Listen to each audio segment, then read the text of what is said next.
Assalamualaikum warahmatullahi wabarakatuh.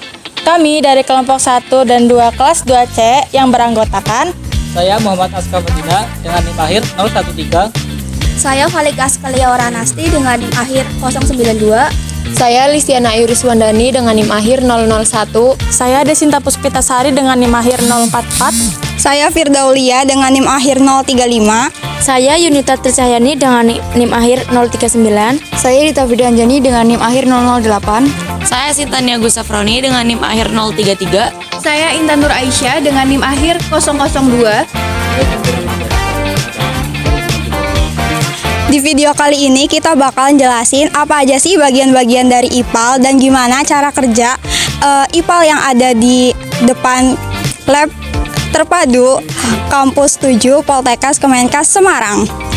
Simak videonya ya. Limbah cair yang ada di gedung laboratorium terpadu Kampus 7 Poltekkes Kemenkes Semarang dialirkan melalui SAF. SAF adalah lubang penerus antara satu lantai dengan lantai lainnya untuk meletakkan saluran pipa utilitas secara vertikal. Perpipaan limbah cair menggunakan sistem perpipaan tertutup. Perpipaan yang tertutup membutuhkan gas-gas di dalam perpipaan tersebut, lalu dikeluarkan melalui pipa ventilasi. Panah pada pipa ventilasi menunjukkan ke atas karena gas atau udara arah tekanannya dari bawah ke atas. Kemudian, dari pipa ventilasi ada pipa sambungan untuk mengeluarkan gas atau udara. Nah, sedangkan panah pada pipa limbah cair menunjuk ke bawah karena limbah cair arah tekanannya dari atas ke bawah. Di sini ada pipa limbah cair yang pertama, yaitu yang berwarna hijau adalah pipa air bekas. Pipa air bekas ini merupakan pipa yang mengalirkan air bekas dari wastafel dan kamar mandi. Pipa limbah cair yang kedua adalah pipa air kotor untuk air hujan.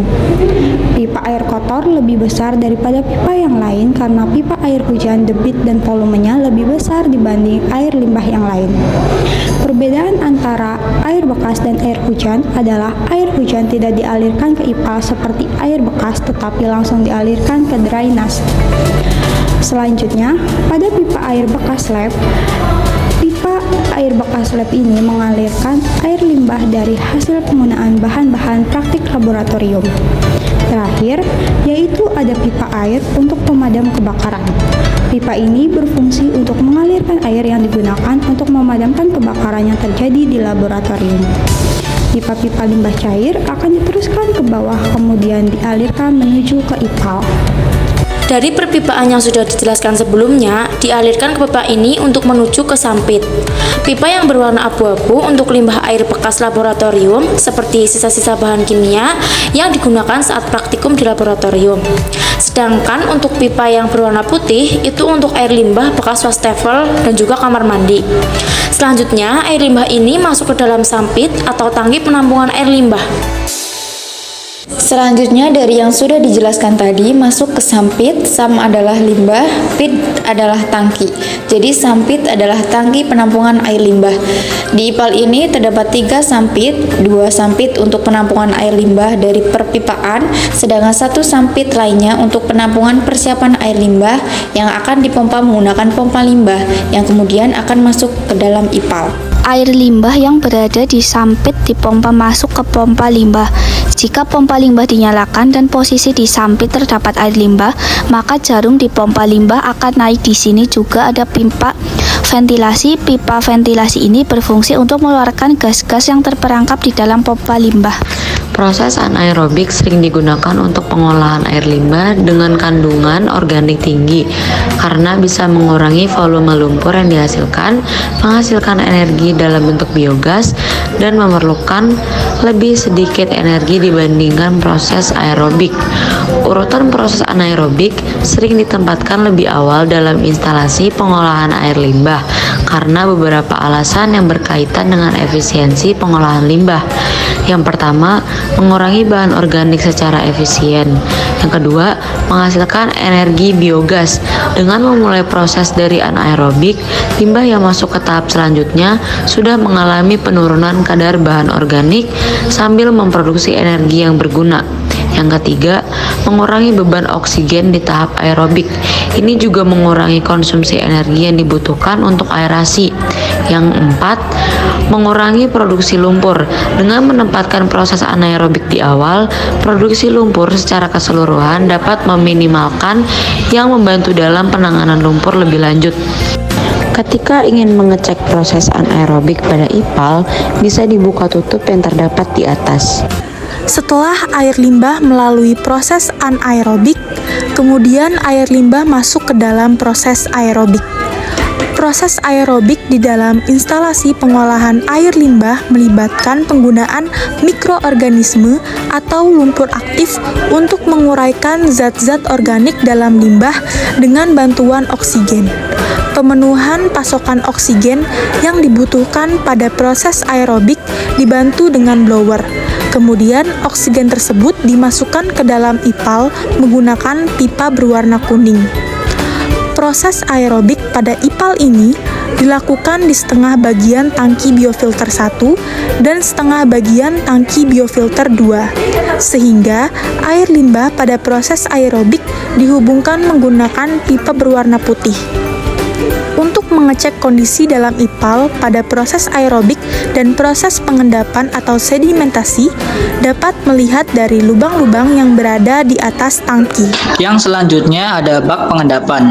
Hasil dari aerobik dan anaerobik diendapkan dalam bak pengendapan atau bak sedimentasi.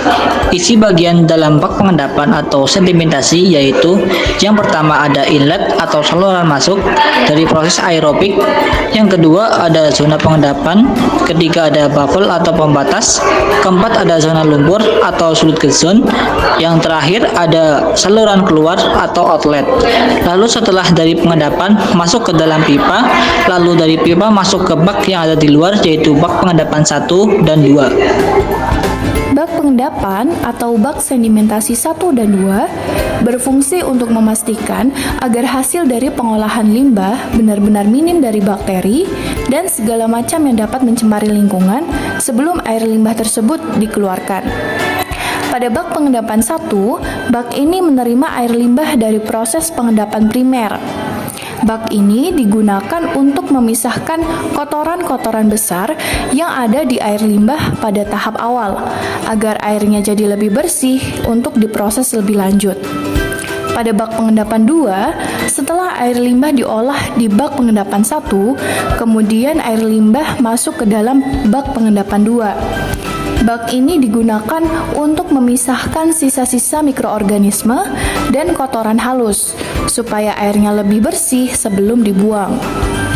Kedua bak ini bekerja untuk memastikan bahwa padatan yang ada di dalam air limbah bisa dipisahkan dengan efektif sebelum air dibuang ke lingkungan atau digunakan kembali.